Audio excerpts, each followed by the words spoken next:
इसको जानेंगे लैंगिक और अलैंगिक। लैंगिक जन्म का मतलब क्या होता है? लैंगिक जन्म का मतलब ये होता है कि एक साधारण भाषा में जानेंगे, जब एक पुरुष और एक महिला, जब एक पुरुष एक महिला दोनों मिलाप होता है तो एक बच्चे या बेबी का जन्म होता है, एक संतान की उत्पत्ति होती है, तो उसे हम कहते हैं लैंगिक जन्म। क्या कहते हैं? लैंगिक जन्म कहते हैं। अगर एक पुरुष एक महिला दोनों में क्या होता है, यानी कि उसका शुक्राणु और उसका अंडा से दोनों मिलकर क्या होते हैं, एक बेबी का जन्म होता है, एक बच्चे का जन्म होता है, तो उससे क्या होता है, वो लैंगिक जन्म क्या है। इसमें मेल फीमेल दोनों होते हैं, इसमें मेल फीमेल दोनों होते हैं। दोनों क्या होते हैं, स्पर्श के कारण क्या होता है, स्पर्श करते हैं, जब उसके शुक्राणु और उसके अंडा से मिलता होता है, जब वो शुक्राणु और अंडा से दोनों मिलकर क्या होता है, एक बेबी का जन्म होता है, एक बच्चे का क्या होता है, जन्म होता है, जिसे हम कहते हैं लैंगिक जन्म। क्या कहते हैं? लैंगिक जन्म कहते हैं। अलैंगिक जन्म किसे कहते हैं? अलैंगिक जन्म किसे कहते हैं? इसी पर समझना है, इसको इसी पर हमको क्या करना है, समझना है। अलैंगिक जन्म का मतलब क्या होता है? अलैंगिक जन्म का मतलब ये होता है, या तो दोनों में से कोई एक हो, या तो मादा हो या तो नर हो, या तो मादा हो या तो नर हो, हाँ, या तो मादा हो या तो नर हो, या तो मेल हो या तो या तो मेल हो या तो फीमेल हो, यानी कि पुरुष हो या महिला।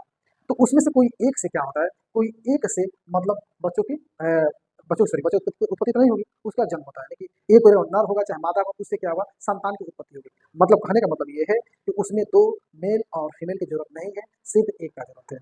सिर्फ एक से क्या होता है, जिसे हम कहते हैं अलैंगिक जन्म। क्या कहते हैं? अलैंगिक जन्म। जैसे में क्या है, शैवाल में दोनों पाया जाता है। शैवाल देखिए, कायिक जन्म, कायिक जन्म जानते हैं, कायिक जन्म जो जन्म है, इसे ही कहते हैं अलैंगिक जन्म। कायिक एक जन्म अलैंगिक जन्म है। कायिक जो जन्म होता है, कायिक जन्म, कायिक कायिक जन्म, कायिक जन्म एक प्रकार का, एक प्रकार का अलैंगिक जन्म। क्या है? अलैंगिक जन्म। क्या है? अलैंगिक जन्म।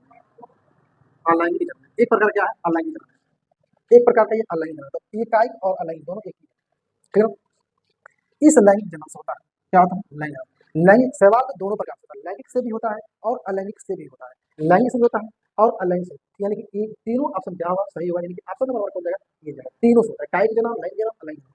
अब फिर अलैंगिक जन्म, कायिक जन्म यानी कि अलैंगिक जन्म क्या होते हैं? देखिए, अलैंगिक जन्म के बारे में बताया आपसे, यानी कि इसमें नर रहेगा, इसमें नर या मादा, या मादा में से, मादा में से कोई एक, कोई एक, कोई एक होगा, कोई एक होगा।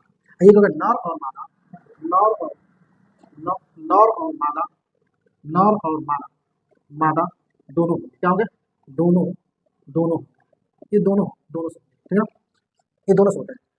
देखिए, कायिक जन्म में होता है, कायिक जन्म विखंडन द्वारा, खंडन द्वारा, विखंडन द्वारा, खंडन द्वारा, इसमें हाइड्रा और स्टीरिया आ जाएंगे। इसमें हाइड्रा और कोकुलन द्वारा, कण द्वारा। जैसे मान लीजिए आलू का पेड़, आलू को बोया गया है, तो आलू के क्या होता है, जो जड़ होता है, जड़ क्या होता है, जड़ उसका फूलना चालू होता है। जैसे जड़ क्या होता है, जैसे मान लीजिए आलू का तना, आलू क्या है, आलू ये बोया गया है, ये आलू बोया गया है, ये आलू बोया गया है, ठीक है ना, ये आलू बोया गया है, ये जड़, ये मिट्टी में है, क्या मिट्टी में है, तो इसके जड़ क्या होते हैं, फूलने चालू होते हैं। क्या होते हैं? फूलने चालू होते हैं। तो ये क्या होता है, रिप्रोडक्शन करता है। देखिए, आलू को जब खेती होता है, तो आलू आलू को सिर्फ काट करके देता है, आलू काट कर बो दिया जाता है, आलू काट कर क्या करते हैं, बो दिया जाता है।